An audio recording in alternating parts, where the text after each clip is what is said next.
اعوذ باللہ من الشیطان الرجیم، بسم اللہ الرحمن الرحیم۔ پناہ مانگتی ہوں میں اللہ کی شیطان مردود سے۔ شروع کرتی ہوں اللہ کے نام سے جو نہایت رحم کرنے والا مہربان ہے۔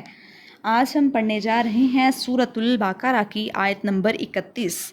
وَعَلَّمَ آدَمَ الْأَسْمَاءَ كُلَّهَا ثُمَّ عَرَضَهُمْ عَلَى الْمَلَائِكَةِ فقال انبئونی باسماء هؤلاء ان کنتم صادقین۔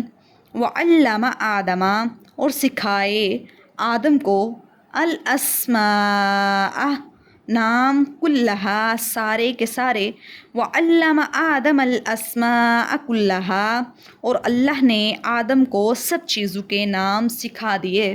ثم عرضهم علی الملائکہ، پھر سامنے کیا ان کو اوپر فرشتوں کے۔ فقال، پھر کہا، انبئونی، خبر دو مجھ کو، بتاؤ مجھ کو، باسماء نام ان کے، ہؤلاء ان سب چیزوں کے، ان کنتم صادقین اگر ہو تم سچے۔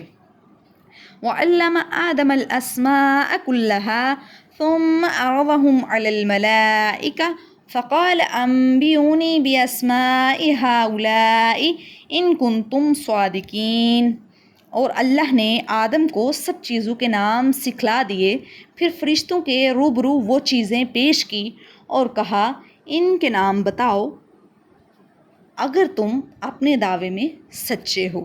یعنی پچھلی آیت نمبر 30 میں ہم نے پڑھا کہ وہ کہنے لگے، اللہ تو اس چیز کو پیدا کرے گا، ان انسانوں کو پیدا کرے گا جو زمین میں فساد پھیلائیں گے۔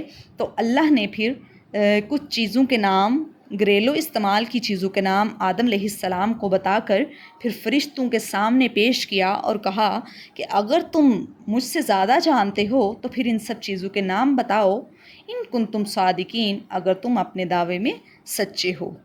وعلم آدم الاسماء كلها ثم عرضهم على الملائكة فقال انبئوني باسماء هؤلاء ان کنتم صادقین۔ اور اللہ نے آدم کو سب چیزوں کے نام سکھلا دیے اور پھر فرشتوں کے روبرو وہ چیزیں پیش کی۔